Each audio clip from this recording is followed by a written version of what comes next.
Hello everyone. Let's start a new topic, genetic algorithms. So genetic algorithm is a learning approach in which hypotheses are described by bit strings. तो basically genetic algorithms जो हम use करते हैं वो learning के लिए use करते हैं टू लर्न अ टास्क, किसी भी टास्क को लर्न करने के लिए और किसी भी टास्क के लिए हाइपोथेसिस फाइंड आउट करने के लिए कि which one is the best hypothesis. In spite of these things it is also applied in variety of problems. Like optimization के लिए हम इसको यूज़ करते हैं, टोपोलॉजी को ऑप्टिमाइज़ करने के लिए यूज़ करते हैं, आर्टिफिशियल न्यूरल नेटवर्क के पैरामीटर्स को लर्न करने के लिए हम इसको यूज़ करते हैं, बहुत सारी प्रॉब्लम्स को लर्न करने के लिए, बहुत सारी प्रॉब्लम्स को सॉल्व करने के लिए हम जेनेटिक एल्गोरिथम को यूज़ करते हैं और it will provide us a effective results. Now the important point कि in case of genetic algorithm जब we are going to find out the hypothesis, the representation of hypothesis is in the form of bit strings. Okay, now this is the learning method which is motivated by biological evolution. Now in case to find out the hypothesis, what we did here, the procedure of finding the hypothesis is similar to our biological evolution. So to find out the successor hypothesis, we repeatedly mutate and recombining the parts of the best currently a known hypothesis. So that's why we say that this algorithm is motivated by biological evolution.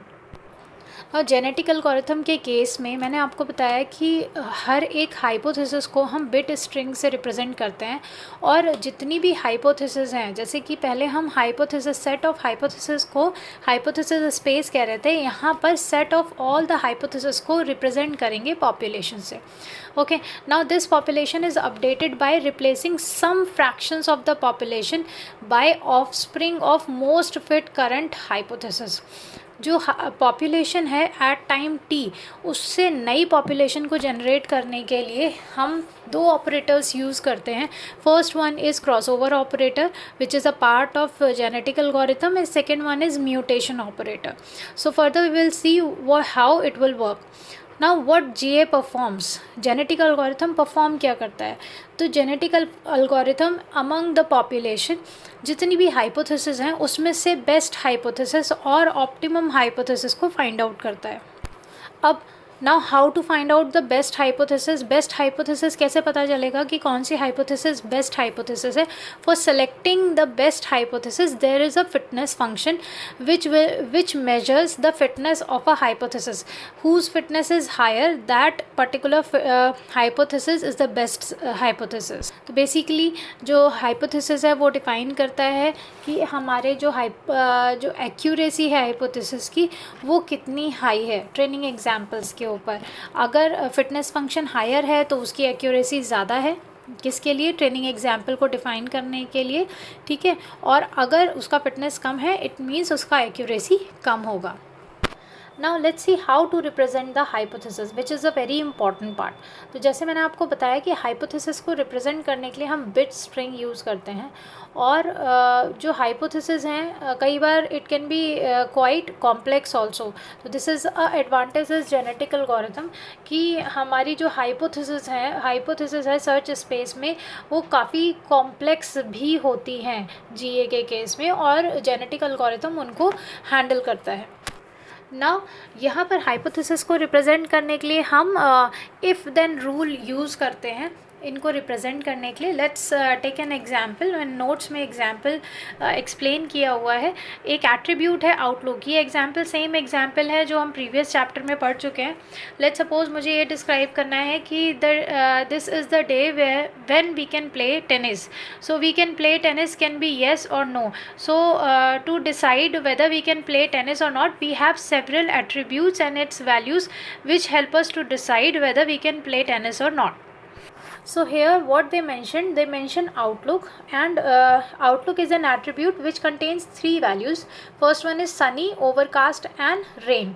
So here to represent this attribute using bit string we need 3 bits because we have 3 values of this particular attribute. That's why we need 3 bits to represent the different value of this attribute. तो यहाँ पर outlook is Sunny, तो सबसे पहले सनी है तो हम उसे कैसे रिप्रेजेंट करेंगे 1 0 0, मतलब पहला वैल्यू सनी है, सेकेंड वैल्यू ओवरकास्ट है and third value is rain.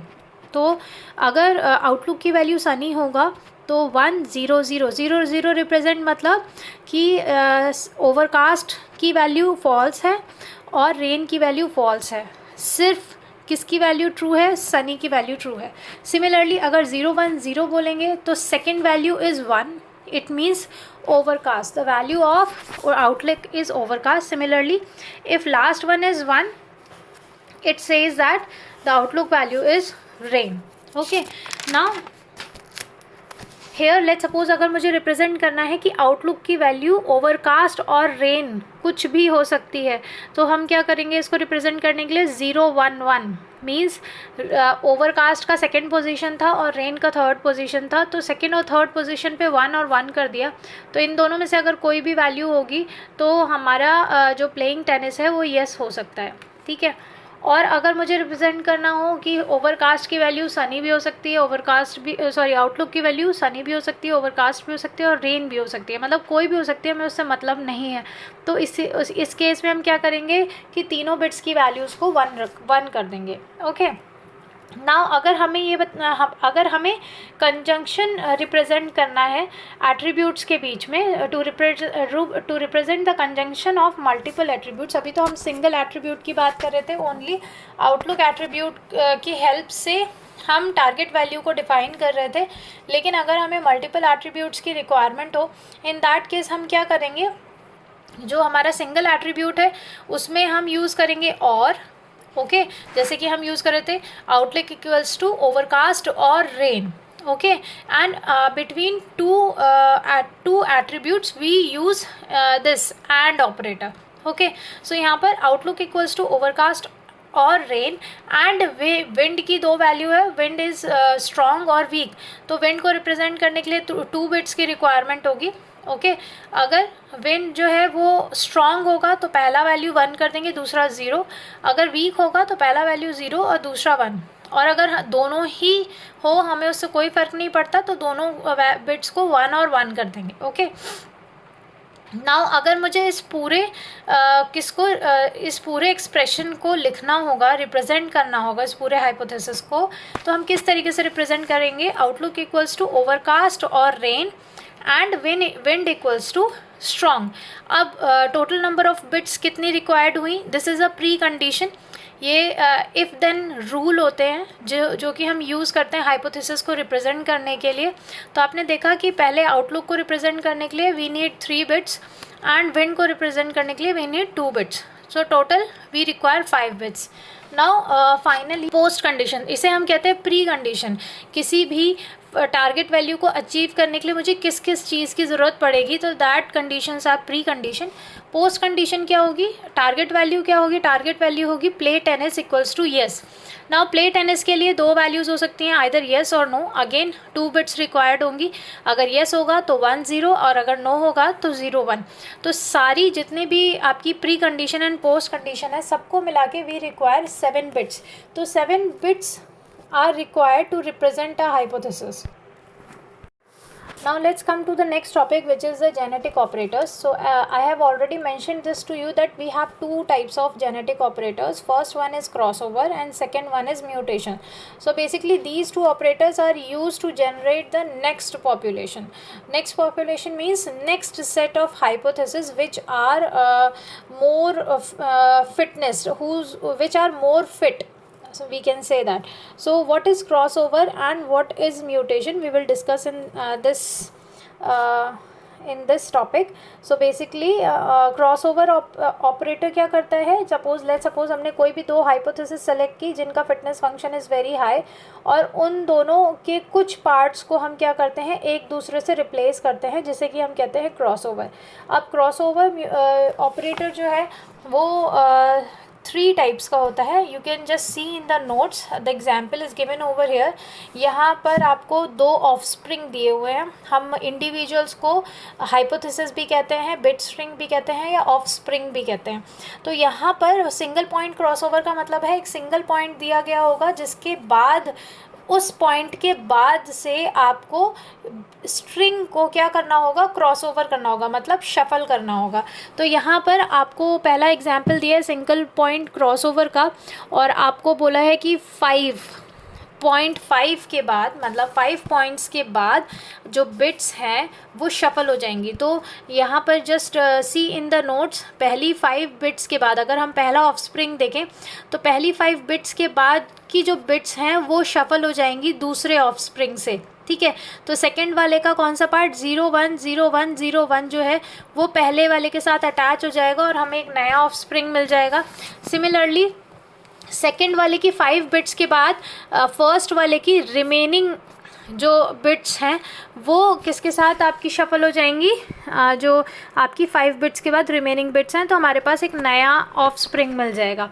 तो इसे कहते हैं सिंगल पॉइंट क्रॉसओवर, जिसमें एक पॉइंट दे दिया 5, तो 5 बिट्स के बाद की जितनी भी बिट्स हैं वो एक दूसरे की शफल हो जाएंगी। नाउ 2 पॉइंट क्रॉसओवर क्या होता है, यहाँ पर एक पॉइंट नहीं 2 पॉइंट गिवन होता है। तो यहाँ पे क्या गिवन है, 2 के बाद और कौन सा पॉइंट दिया हुआ है, 3 4 5 6 7 2 से लेकर 7, 2 के बाद और 7 तक, ठीक है। ये इतनी बिट्स जो है हमें शफल करनी है। तो सिमिलरली जो यहाँ पे डैश्ड एरिया है फर्स्ट वाले में वो पूरा शफल हो जाएगा सेकंड वाले के अनडैश्ड एरिया से। सिमिलरली आपका किस में होगा, दूसरे वाले में भी इसी तरीके से होगा, ठीक है। तो हमारे पास नई ऑफस्प्रिंग आ जाएंगी इसी तरीके से 2 पॉइंट क्रॉसओवर में। यूनिफॉर्म क्रॉसओवर में क्या होता है, यूनिफॉर्म क्रॉसओवर में एक स्टैंडर्ड पैटर्न फॉलो किया जाता है। लेट्स सपोज अगर पहला वाला बिट जो है वो एक्सचेंज करना है, शफल करना है, उसके बाद 2 बिट छोड़ के 2 बिट्स को शफल करना है, उसके बाद 1 बिट छोड़ के 1 बिट को शफल करना है, फिर 2 बिट छोड़ के 2 बिट को शफल करना है। तो एक पैटर्न यूज़ करते हैं शफलिंग करने के लिए, ठीक है, और वो रैंडम पैटर्न हो सकता है, ठीक। तो इसे हम कहते हैं यूनिफॉर्म क्रॉसओवर। नाउ म्यूटेशन क्या होता है, म्यूटेशन ऑपरेटर क्या करता है कि कोई भी ऑफस्प्रिंग में या कोई भी हाइपोथेसिस में एक बिट को चेंज कर देता है, जिसे कि हम क्या कहते हैं, म्यूटेशन बोलते हैं। Now the most important topic is, जब हम हाइपोथेसिस को सेलेक्ट करते हैं तो सेलेक्ट करने का क्राइटेरिया क्या होता है। तो जैसे मैंने आपको बताया, उसको सेलेक्ट करने का क्राइटेरिया होता है फिटनेस फंक्शन। हमें कैसे पता चलेगा कि कौन सी hypothesis is the best hypothesis, so for that we have to find out the fitness function, कि उसका फिटनेस फंक्शन क्या है, ठीक है। नाउ अब आगे उसको सेलेक्ट करने के लिए, मतलब ये तो हो गया कि we have to find which one of the hypothesis having high fitnesses. So now among all those hypothesis which how many hypotheses we will select to produce the new generation. For that selection we have different methods. So first method is roulette wheel method, जिसे कि हम प्रोबेबिलिस्टिकली selection method भी बोलते हैं, और एक होता है आपका tournament method, and third one is ranking method. तो सबसे पहले 1 बाय 1 हम ये सारे मेथड्स को एक्सप्लेन करेंगे। तो सबसे पहली बात हुई, मैंने आपसे कहा कि जो सिलेक्शन मेथड होता है, पहला मैंने कहा प्रोबेबिलिटी सेलेक्टिंग मेथड यूज़ करते हैं। वो मेथड में क्या होता है, हम क्या करेंगे, जैसे फिटनेस फंक्शन सभी उसका निकालते हैं जितने भी हाइपोथेसिस हैं, तो हम अगर हर एक हाइपोथेसिस के फिटनेस फंक्शन को सभी आपके हाइपोथेसिस के फिटनेस के सम से डिवाइड करेंगे, तो हमारा वो प्रोबेबिलिस्टिकली सेलेक्टिंग मेथड यूज़ कहा जाता है, ओके। और आप कह सकते हो फिटनेस प्रोपोर्शनेट सिलेक्शन, ओके। तो बेसिकली ये क्या कर रहा है, ये प्रोबेबिलिटी ऑफ सेलेक्टिंग हाइपोथेसिस में कौन सा मेथड यूज़ कर रहा है, फिटनेस प्रोपोर्शनेट सिलेक्शन, जिसमें हम क्या करते हैं, हर एक हाइपोथेसिस के फिटनेस को डिवाइड करते हैं सारे जितने भी हाइपोथेसिस है सबकी फिटनेस के सम से, जिसे कि हम रोलेट व्हील भी बोलते हैं। अदर मेथड में टूर्नामेंट मेथड आता है, सिलेक्शन मेथड आता है, और रैंक सिलेक्शन मेथड आता है। टूर्नामेंट सिलेक्शन में हम क्या करते हैं, रेंडमली कोई भी 2 हाइपोथेसिस को चूज़ करते हैं करंट पॉपुलेशन में से, और उसमें से एक की प्रोबेबिलिटी, जो ज़्यादा फिट होगा उसकी प्रोबेबिलिटी p मानते हैं, और जो लेस फिट होगा उसकी प्रोबेबिलिटी 1 - p मानते हैं, ठीक है। तो ये ज़्यादा डाइवर्स पॉपुलेशन प्रोवाइड करता है और ये ज़्यादा बेटर हमें रिजल्ट्स देता है tournament selection. Now last one is rank selection. Rank selection में क्या होता है, जैसे मैंने अभी आपको रोलेट व्हील सिलेक्शन में बताया कि हम हर एक हाइपोथेसिस की फिटनेस को डिवाइड करते हैं, जितने भी हाइपोथेसिस हैं उनके फिटनेस के सम से। यहाँ पर हम रैंक यूज़ करते हैं, ठीक है। हर एक जितनी भी हाइपोथेसिस हैं उनकी रैंक के बेसिस पे हम हाइपोथेसिस को सेलेक्ट करते हैं। ओके नाउ जीए आपका जेनेटिक एल्गोरिथम जो है वो न्यूरल नेटवर्क से काफ़ी सिमिलर होता है और इसका आउटपुट भी न्यूरल नेटवर्क के आउटपुट से बहुत सिमिलर होता है। यहाँ पर जो डिफरेंस है वो ये है कि जैसे कि हमने पढ़ा था कि न्यूरल नेटवर्क में जब हम ग्रेडियंट डिसेंट यूज़ करते हैं तो हमारा जो हाइपोथेसिस है वो लोकल मिनिमा पे कन्वर्ज होता है, लेकिन ऐसा जीए के अंदर नहीं होता है। तो ज़रूरी नहीं है कि आपका जो हाइपोथेसिस है वो लोकल मिनिमा की तरफ कन्वर्ज हो, as we saw in neural network. Main problem जो है वो जेनेटिक एल्गोरिथम की है क्राउडिंग। क्राउडिंग क्या होता है? क्राउडिंग होता है कि जब आपके पास सेट ऑफ पॉपुलेशन है, उस पॉपुलेशन में से एक या दो ऐसे हाइपोथेसिस हैं जो हमेशा हर बार जिनका फिटनेस हाई होता है और वो हर बार ही सेलेक्ट होते हैं नेक्स्ट जनरेशन को क्या करने के लिए, जनरेट करने के लिए, जिसकी वजह से हर बार जब भी जनरेशन क्या होता है, जनरेट होता है, तो वो उतना डाइवर्स नहीं हो पाता है। हर बार वही इंडिविजुअल्स बार बार जो है वो रिपीट हो रहे होते हैं और जिसकी वजह से वो डोमिनेट करने लगते हैं और आपका जो पॉपुलेशन है वो डाइवर्स नहीं रह पाता है। तो अब इसको हम रिड्यूस कैसे कर सकते हैं? अगर इसका नेगेटिव इम्पैक्ट बेसिकली यही होता है कि ये उसकी जो हमारी पॉपुलेशन है उसकी डाइवर्सिटी को रिड्यूस कर देता है। और अगर हमें इसको क्राउडिंग की प्रॉब्लम को ओवरकम करना है तो हमें अपना सिलेक्शन मेथड जो है वो बहुत ही ध्यान से सेलेक्ट करना पड़ेगा। अगर हम हर बार फिटनेस फंक्शन ही लेकर उसको सेलेक्ट करेंगे तो हमेशा क्राउडिंग प्रॉब्लम आएगी। रादर देन फिटनेस फंक्शन के अकॉर्डिंगली ना करके हम टूर्नामेंट सिलेक्शन या रैंक सिलेक्शन यूज़ करें तो क्राउडिंग प्रॉब्लम जो है वो काफ़ी हद तक रिड्यूस हो सकती है। Now here I mentioned the schema theorem। schema theorem क्या रिप्रेजेंट कर रही है? schema theorem आपकी ये रिप्रेजेंट कर रही है कि हम किसी भी हाइपोथेसिस को 0 and 1 के फॉर्म में रिप्रेजेंट करते हैं एंड डोंट केयर के फॉर्म में रिप्रेजेंट करते हैं। This is a mathematical formula to show you that how you generate a population. मतलब एक नई पॉपुलेशन को जनरेट करने के लिए हम मैथमेटिकली उसको किस तरीके से शो कर सकते हैं वो स्कीमा थ्योरम के अंदर डिफाइंड किया हुआ है। Just go through the notes, it is defined in a very simple way, you can better easily understand it। just see the formula of it। they said that the expected value, मतलब जो next generation है उसकी जो expected value जो है वो किस चीज़ पर डिपेंड करेगी? वो डिपेंड करेगी U cap S comma T divided by F dash T into M S comma T. This is the expected value of next generation t+1। इससे पहले हम क्या करते हैं? पहले टी जनरेशन की प्रोबेबिलिटी निकालते हैं, पहले पी जनरेशन निकालते हैं, पी जनरेशन से हम नेक्स्ट जनरेशन की पॉपुलेशन को निकालते हैं और उसकी वैल्यू को फाइंड आउट करते हैं। तो फुल स्कीमा थ्योरम जो है ये क्या क्या इंक्लूड करता है? ये क्रॉसओवर और म्यूटेशन दोनों ही इंक्लूड करता है और एक ये लोअर बाउंड प्रोवाइड करता है। तो यहाँ पर जो नेक्स्ट जनरेशन है that should always greater than और इक्वल टू, आपका किससे ग्रेटर देन होना चाहिए? You cap S T divided by f dash t into m s comma t into 1 minus pc। pc is the probability for crossover। ds divided by l minus 1 into 1 minus pm। pm is probability for mutation to the power o of s। so everything is defined in the note, just go through the notes। so the next topic is genetic programming।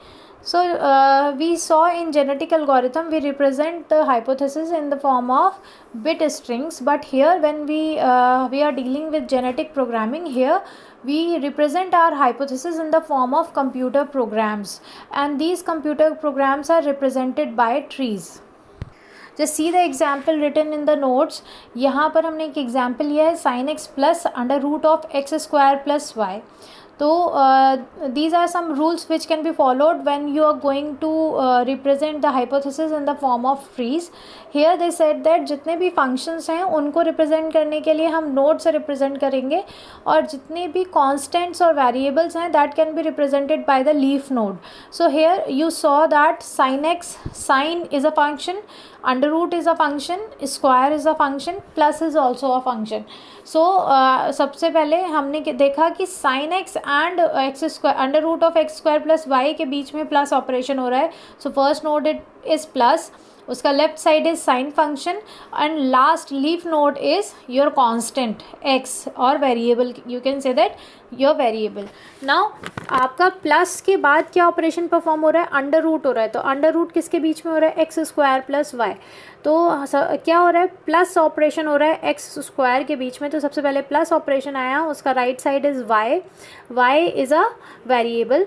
Now here X square, so X square के लिए आपका power वाला जो variable है, उसको power वाला जो character है उसको हम यूज़ कर रहे हैं, और उसके राइट साइड में x है. So in this way we represent the function, and then what we will do, we will find out a similar type of program जिसमें कि यही सारे फंक्शंस और आपके जो वेरिएबल्स जो हैं वो यूज़ हो रहे हों. इसी टाइप के जो है प्रोग्राम्स जो हैं वो हम फाइंड आउट करते हैं among the set of all the programs. So set of all the program is population, और उस पॉपुलेशन में से हम ऐसे प्रोग्राम फाइंड आउट करते हैं जो कि सिमिलर टाइप के हों, मतलब जिसमें ये सिमिलर फंक्शंस यूज़ हो रहे हों, और फिर उन पर्टिकुलर जितने भी प्रोग्राम्स हैं उनके ऊपर हम अपना डेटा अप्लाई करके देखते हैं कि हमारे डेटा को अप्लाई करने से हम टारगेट वैल्यू फाइंड आउट कर पा रहे हैं कि नहीं कर पा रहे हैं.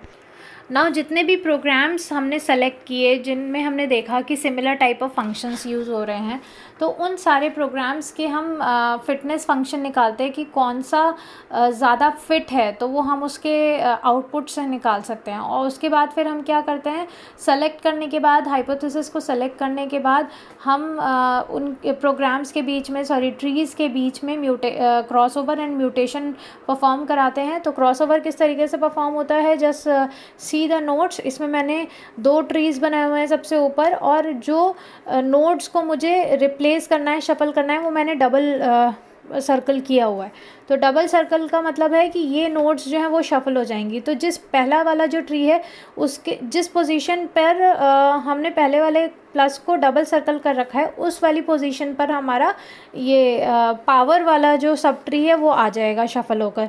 और सिमिलरली पावर वाले सब ट्री की जगह कौन सा वाला सब ट्री आ जाएगा, आपका प्लस वाला सब ट्री आ जाएगा. तो 2 ऑफस्प्रिंग से, 2 कंप्यूटर प्रोग्राम से, 2 ट्रीज़ से 2 नए ट्रीज़ जनरेट हो गए.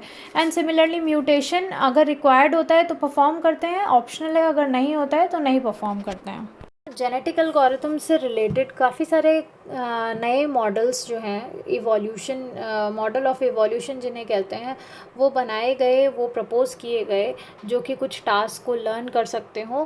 जिनमें से कुछ मॉडल्स जो हैं वो एक्सेप्ट हुए और कुछ मॉडल्स एक्सेप्ट नहीं हुए. इसी टाइप के कुछ models we will discuss over here. First one is Lamarckian evolution. Lamarckian evolution is given by scientist Lamarck, जिसमें उन्होंने प्रपोज़ किया था कि अगर एक इंडिविजुअल जो है वो उसका जो एक्सपीरियंस होता है वो डायरेक्टली अफेक्ट करता है उसके जेनेटिक मेकअप को, मतलब उसके जो फर्दर जनरेशन आ रही है, अगर कोई इंडिविजुअल है उसका जो एक्सपीरियंस है वो एक्सपीरियंस इफ़ेक्ट करेगा डायरेक्टली उसके किसको, जितने भी उसके ऑफस्प्रिंग्स होंगे, जितने भी उसके जनरेशन्स होंगे उनको अफेक्ट करेगा. फॉर एन एग्जांपल यहाँ दिया हुआ है नोट्स में ऑल्सो, जस्ट स्टडी इट, कि if an individual learn to avoid toxic food during its lifetime, अगर कोई भी individual during the whole lifetime avoid करता है टॉक्सिक फूड को, तो ये जो ट्रेट है, लर्निंग ट्रेट है कि इस इंडिविजुअल का जिसने अपनी पूरी होल लाइफ टाइम में ये लर्न किया है how to avoid this toxic food, ये जो ट्रेट है ये उसकी फर्दर जितने भी ऑफस्प्रिंग होंगी उनमें जेनेटिकली पास होगा.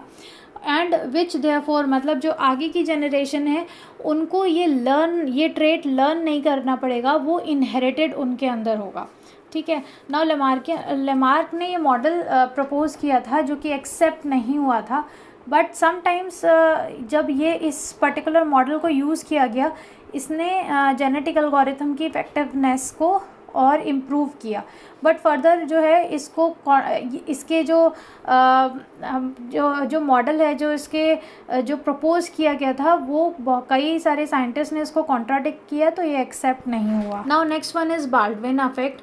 बाल्डविन अफेक्ट जो है ये भी एक मॉडल है जो कि जे.एम. बाल्डविन ने दिया था, और उन्होंने ये बोला था कि अगर कोई इंडिविजुअल, ज़रूरी नहीं है कि हर एक इंडिविजुअल जो है वो अपना जेनेटिक ट्रेट पर ही डिपेंड करे, अगर उसके अंदर कैपेबिलिटी है, एबिलिटी है लर्न करने की और अडेप्ट करने की, तो उसका जो सर्वाइवल है, जो उसका फिटनेस है, वो और इंक्रीज़ हो जाता है। तो इसमें इन्होंने मेंशन किया है कि if a species is evolving in a changing environment, अगर कोई भी स्पीसीज़ जो है वो किसी भी चेंजिंग एनवायरनमेंट में अडेप्ट कर रही है, तो there will be a evolutionary pressure to favour individual with the capability to learn during their lifetime. तो बेसिकली उसकी जो कैपेबिलिटी है, वो लर्न करने की कैपेबिलिटी जो है वो बढ़ जाती है, ठीक है। सिमिलरली नेक्स्ट उसने बाल्डविन इफेक्ट ने क्या ऑब्जर्वेशन दिया है, उसने कहा था individual who are able to learn many trades, जो पर्टिकुलर इंडिविजुअल, अगर वो उस that particular individual is able to learn many other trades, will not rely on its own genetic code. ज़रूरी नहीं है कि वो अपने जेनेटिक कोड पे रिलाई करे, because he is able to learn many trades by its own. सो ये जो एबिलिटी होती है to learn can have an indirect accelerating effect on the rate of evolutionary adaptation for entire population. So basically adaptation की जो ability है entire population में, वो बढ़ जाती है। Now the next topic is parallelizing the genetic code, genetic algorithm. तो genetic algorithm का ये सबसे बड़ा एडवांटेज होता है, not disadvantage, it is a advantage, कि ये कंपैटिबल होता है पैरेललाइजेशन से। इसका मतलब कि जेनेटिक एल्गोरिथम को हम पैरेलली जो है वो रन करा सकते हैं। तो रन कैसे करा सकते हैं, उसके लिए डिफरेंट अप्रोचेस होती हैं, जिसमें से एक अप्रोच है कोर्स गेन। अब कोर्स गेन अप्रोच क्या करता है, it will subdivide the whole population into a distinct groups, जिसे कि हम डीम्स कहते हैं, और ये डीम्स जो है अलग अलग कंप्यूटेशनल नोड्स को असाइन किए जाते हैं, और एक स्टैंडर्ड जीए सर्च एल्गोरिथम जो है वो परफॉर्म करती है हर एक नोड। ओके, नाउ हर एक डीम के बीच में कम्युनिकेशन और फर्टिलाइजेशन होता है, लेकिन वो रेयरली होता है, लेकिन within the deme communication and cross fertilization बहुत ज़्यादा होता है। लेट्स सपोज अगर ट्रांसफ़र कराना है डेटा को या कुछ इंडिविजुअल्स को बिटवीन द डीम्स के बीच में ट्रांसफ़र कराना है या कम्युनिकेशन कराना है, तो it is possible through a process called migration process. And advantage, इसका एडवांटेज यही है कि through by using these approaches we can reduce the crowding problem. Other than coarse grain, there is one more approach जिसके थ्रू हम parallelizing जो है वो अचीव कर सकते हैं, which is called fine grain approach, जिसमें हम क्या करते हैं, हर एक जो इंडिविजुअल होता है उसको एक प्रोसेसर एलोकेट कर दिया जाता है, और हर एक जो इंडिविजुअल है उसका जो नेबर है, उस नेबर के मतलब जितने भी नेबर हैं, नेबर के बीच में रिकॉम्बिनेशन और म्यूटेशन परफॉर्म होता है to generate the next generation.